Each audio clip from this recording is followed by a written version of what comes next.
12 ada beberapa hal atau materi yang akan kita sampaikan. Yang pertama materi yang akan kita sampaikan hari ini adalah tentang surat lamaran pekerja. Ya, jika kita sudah kelas 12, pasti kita akan nanti setelah tamat akan memikirkan mencari pekerjaan. Dalam hal ini mencari pekerjaan itu harus kita butuhkan adalah dokumen-dokumen penting untuk mencari pekerjaan tersebut. Apa saja dokumennya? Nah, untuk itu kita akan pelajari secara pelan-pelan. Oke.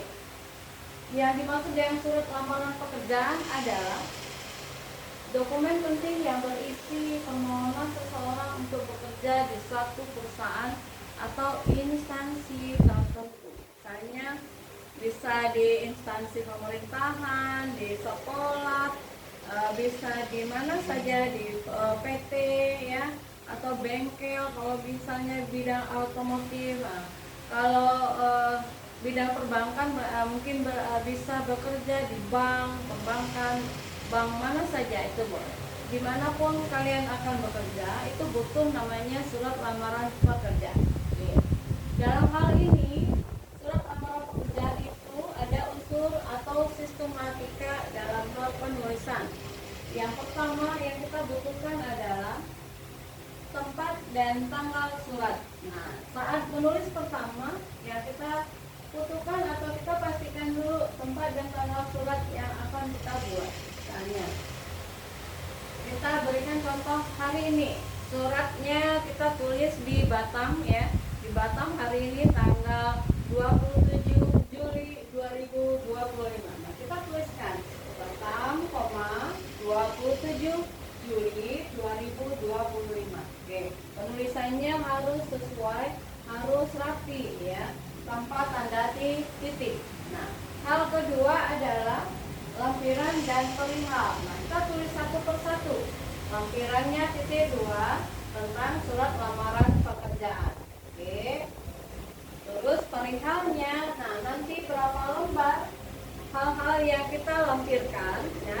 Bisa jadi ada 7 lembar, 5 lembar, 3 lembar, atau berapa saja yang kalian butuhkan ya, atau dipersyaratkan nanti itu sesuaikan dengan dokumen yang diminta oleh perusahaan yang tempat kalian akan bekerja, tempat kalian akan melamar pekerjaan. Nah, di sini Ibu kasih contoh perihalnya ada 5 helai atau 5 lembar yang akan kita lampirkan. Oke, ya. Sepertinya kembali perihalnya adalah nih, perihal di sini surat lamaran pekerjaan baru lampiran. Oke. Nah, itu dia. Ya, hal ketiga adalah tentang alamat surat. Nah, alamat suratnya bagaimana tulisannya? Nah, di sini ini ada contoh lengkap. Yang terhormat personalia PT apa? Nanti kita sebutkan. PT tanpa titik ya, tulisannya tidak boleh pakai tanda titik. PT Volek Indonesia, ini misalnya ya alamatnya ya, tidak akurat ya ini ya. Ini contoh. Nah, Jalan Gajah Mada, Batam, Sekupang misalnya, itu adalah contoh alamat surat yang akan kita tuju. Nah, PT Volek yang akan kita tuju misalnya, tapi ini alamatnya tidak akurat. Oke. Yang keempat, hal yang atau sistematika surat lamarannya yang diperhatikan adalah salam pembuka. Harus ada salam pembuka. Nah, salam pembuka di sini apa katanya? Dengan hormat ya. Jangan lupa menggunakan huruf kapital di awalnya dengan hormatnya, haknya huruf kecil, lalu di belakang hormatnya ada tanda koma. Oke, hati-hati.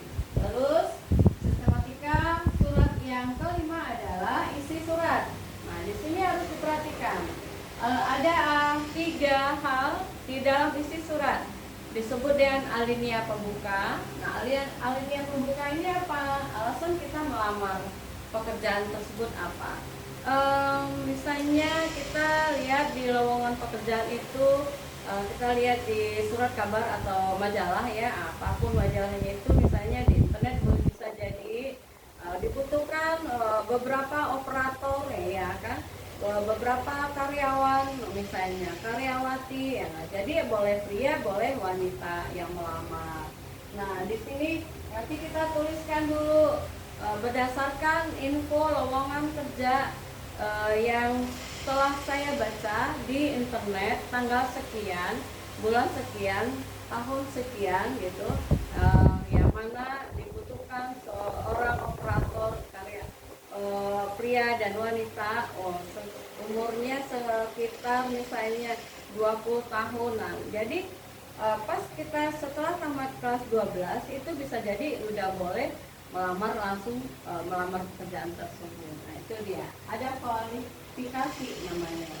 Terus di alinea isi itu menjelaskan kualifikasinya dan data pribadi kita. Misalnya data pribadi kita lahir, siapa nama pertama, lahirnya di mana, terus bulan berapa, tahun berapa kita lahir, terus pendidikan kita misalnya dari SD sampai SMP itu harus dicantumkan di situ gitu, dicantumkan riwayat kita tentang data pribadi kita. Kita pernah tamatan dari SMK mana, sekolah mana, itu dia harus disebutkan gitu. Nah, ini bagian di alinea isi. Nah, lampiran-lampiran apa yang dibutuhkan itu misalnya kita harus juga butuhkan. Misalnya kalau di lowongan kerjaannya membutuhkan seorang supir, berarti kita butuhkan adalah SIM C, SIM A, SIM B misalnya. Itu kita harus lampirkan. 1 lembar fotokopi SIM A, 1 lembar fotokopi SIM C. Nah, misalnya kalau dibutuhkan yang bernada kerja di bank, nah berarti butuh bahasa Mandarin, bahasa Inggris. Jadi ada sertifikat yang kita lampirkan di sana. 1 lembar fotokopi sertifikat bahasa Mandarin, 1 lembar fotokopi sertifikat bahasa Inggris misalnya. Harus menguasai komputer misalnya gitu. Jadi kita lampirkan di sana. Nah ini termasuk di bagian alinea isi, lengkap di sana. Nah kalau alinea penutup berarti itu sudah berakhir. Nah demikianlah surat lamaran pekerjaan ini saya buat dengan sesungguhnya besar harapan saya. Nah ini isinya adalah harapan. Nah besar harapan saya agar saya diterima di tempat atau di perusahaan Bapak Ibu pimpin. Nah lebih dan kurang mohon dimaafkan. Nah saya ucapkan terima kasih. Nah itu dia terakhirnya. Jadi itu namanya alinea penutup. Kita akhiri surat lamaran kita hari. Terus ada salam penutup namanya. Di salam penutup ini ada kata hormat saya. Ya, ingat kata hormat saya, H-nya kapital, S-nya kecil, di belakang sayanya ada tanda koma. Oke. Lalu yang terakhir adalah harus kita muat itu tanda tangan dan nama terang kita. Siapa nama kita? Siapa nama kita? Terus ada tanda tangannya, ada lengkap di situ. Misalnya nih, Ibu kasih contoh. Hormat saya, tanda tangan ya, nama saya berarti harus lengkap. Kita dari SPD. Nah itu dia, harus lengkap ditulis. Oke, itulah beberapa yang namanya unsur atau sistematika dalam surat lamaran pekerjaan. Semoga anak-anak ibu paham ya. Nah, sekarang kita perlu jelaskan secara rinci surat lamaran itu pasti berisi. Nah, ini dia isi-isinya nih yang tadi kita jelaskan dari awal. Pertama adalah menjelaskan dasar kita melamar pekerjaan. Dasar kita melamar pekerjaan tadi di bagian mana? Bagian di alinea pembuka. Itu dasar kita melamar pekerjaan. Oke. Terus yang bagian kedua adalah memperkenalkan diri dengan kemampuan yang kita miliki. Nah itu masih bisa kita masukkan di bagian alinea pembuka ya. Nah, kita punya kemampuan apa saja kita jelaskan di situ. Oke. Lalu ada menjelaskan data pribadi. Nah kita jelaskan data pribadi kita. Apa saja data pribadi? Oke, data pribadi berarti termasuk nama, lahirnya di mana gitu ya. Terus yang keempat adalah mengungkapkan riwayat pendidikan. Nah, riwayat pendidikan di sini boleh secara formal, boleh juga yang tidak formal. Misalnya nih, kalau formal itu berarti kita uraikan dari SD, SMP sampai kita tamat SMK atau SMA atau pendidikan lainnya yang sederajat. Oke. Lalu yang non formal berarti kita menguasai misalnya ada ikut les bahasa Inggris, kursus komputer gitu. kursus apa saja gitu. Nah itu adalah termasuk non formal namanya. Oke, ada formal, ada non formal. Nah ini di bagian riwayat pendidikan kita. Terus ada namanya gunakan pengalaman kerja. Nah jika kita pernah ada pengalaman bekerja, nah itu tinggal tuliskan di sana. Pengalaman pekerjaannya pernah di PT A gitu, berapa lama, 2 bulan. Nah dari bulan Januari sampai Februari misalnya begitu. Oke, itu dia namanya menggunakan pengalaman kerja. Tapi jika tidak ada, berarti tinggal tulis di sana tidak ada atau belum ada. Oke, tuh. Yang terakhir adalah mengungkapkan keterangan tambahan yang kita miliki. Apalagi yang keahlian kita. Kita misalnya ahli di bidang IT, nah itu adalah poin plus. Nah jadi orang atau di perusahaan bisa melihat kita saat wawancara, oh ini si anak punya keahlian tertentu nih, nah ini cepat bisa dipakai nih gitu. Nah, jadi kita bisa orang bisa tertarik saat kita melamar pekerjaan tersebut. Orang bisa cepat mempertimbangkan kita berhak diterima di perusahaan tersebut. Oke, oke. Nah dalam hal ini setelah kita menulis surat lamaran pekerjaan yang ada namanya itu kurikulum vitae, disingkat dengan CV ya. CV biasa kalau dalam bahasa Indonesia adalah daftar riwayat hidup. Nah daftar riwayat hidup ini dimulai dari nomor 3 ini, daftar pribadi, riwayat pendidikan kita, ada pengalaman kita, ada ungkapan keterangan tambahan yang kita miliki.